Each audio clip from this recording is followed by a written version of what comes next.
श्री कनक धारा स्तोत्र। जिस प्रकार भ्रमरी अर्ध विकसित पुष्पों से अलंकृत तमाल वृक्ष का आश्रय ग्रहण करती है, उसी प्रकार भगवान श्री हरि के रोमांच से शोभायमान लक्ष्मी की कटाक्ष लीला श्री अंगों पर अनवरत बढ़ती रहती है और जिसमें समस्त ऐश्वर्य धन संपत्ति का निवास है, वह समस्त मंगलों की अधिष्ठात्री देवी महालक्ष्मी की कटाक्ष लीला मेरे लिए मंगल प्रदाय। जिस प्रकार भ्रमरी कमल तल पर मंडराती रहती है, उसी प्रकार भगवान मुरारी के मुख कमल की ओर प्रेम सहित जाकर और लज्जा से वापस आकर समुद्र कन्या लक्ष्मी की मनोहर मुक्त दृष्टिमाला मुझे अतुल श्री ऐश्वर्य प्रदान करें। जो समस्त देवों के स्वामी इंद्र पद का वैभव विलास देने में समर्थ हैं तथा मुर नाम दैत्य के शत्रु भगवान श्री हरि को भी अत्यंत आनंद प्रदान करने वाली हैं, एवं नीलकमल जिस लक्ष्मी का सहोदर भ्राता है, ऐसे लक्ष्मी के अध खुले नेत्रों की दृष्टि किंचित क्षण के लिए मुझ पर थोड़ा अवश्य पड़े। जिसकी पुतली एवं बाएं काम की वशीभूत हो, अर्ध विकसित एक टक नैनों से देखने वाले आनंद कंद सच्चिदानंद भगवान मुकुंद को अपने सतीकृत पाकर किंचित तिरछी हो जाती हैं, ऐसे शेषशायी भगवान विष्णु की अर्धांगिनी श्री लक्ष्मी जी के नेत्र हमें प्रभूत धन संपत्ति प्रदायक हों। जिस भगवान मधुसूदन के कौस्तुभ मणि से विभूषित वक्षस्थल पे इंद्रनीलमयी हारावली की तरह सुशोभित होती है तथा भगवान के भी चित्त में काम संचारिणी कमल कुंज निवासिनी लक्ष्मी की कटाक्ष माला मेरा मंगल करें। जिस प्रकार मेघों की घनघोर घटा में बिजली चमकती है, उसी प्रकार कैटभ दैत्य के शत्रु श्री विष्णु भगवान के काली मेघ पंक्ति की तरह मनोहर वक्ष स्थल पर आप विद्युत के समान दैदीप्यमान होती हैं तथा जो समस्त लोकों की माता भार्गव पुत्री भगवती श्री लक्ष्मी की पूजनीय मूर्ति मुझे कल्याण प्रदान करें।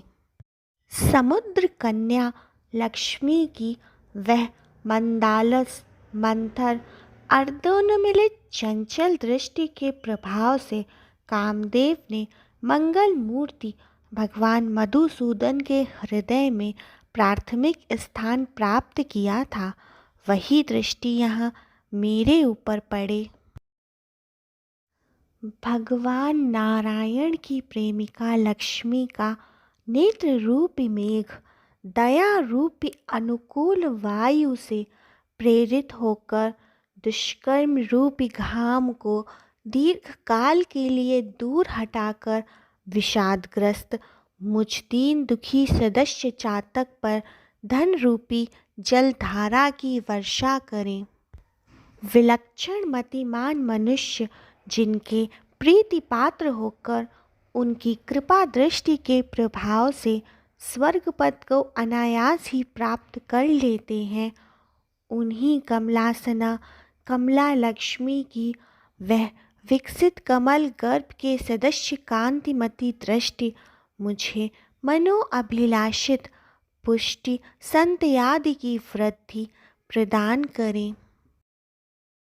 जो भगवती लक्ष्मी सृष्टि क्रीड़ा के अवसर पर वाक्य देवता के स्वरूप में विराजमान होती हैं और पालन क्रीड़ा के समय पर भगवान गरुड़ध्वज अथवा विष्णु भगवान की सुंदरी पत्नी लक्ष्मी के स्वरूप में स्थित होती हैं तथा प्रलय लीला के समय शाकंभरी अथवा भगवान शंकर की प्रिय पत्नी पार्वती के रूप में विद्यमान होती हैं, उन त्रिलोक के एकमात्र गुरु भगवान विष्णु की नित्य यौवना प्रेमिका भगवती लक्ष्मी को मेरा नमस्कार। हे लक्ष्मी, शुभ कर्म फल प्रदायिनी स्वती स्वरूप में आपको प्रणाम है। रमणीय गुणों के समुद्र स्वरूपा रति के रूप में स्थित आपको नमस्कार है। शतपत्र वाले कमल कुंज में निवास करने वाली शक्ति रूपा रमा को नमस्कार है तथा पुरुषोत्तम श्री हरि की अत्यंत प्राण प्रिया पुष्टि रूपा लक्ष्मी को नमस्कार है। कमल के समान मुख वाली लक्ष्मी को नमस्कार है। क्षीर सागर में उत्पन्न होने वाली रमा को प्रणाम है। चंद्रमा और अमृत की सहोदर बहन को नमस्कार है। भगवान नारायण की प्रेयसी लक्ष्मी को नमस्कार।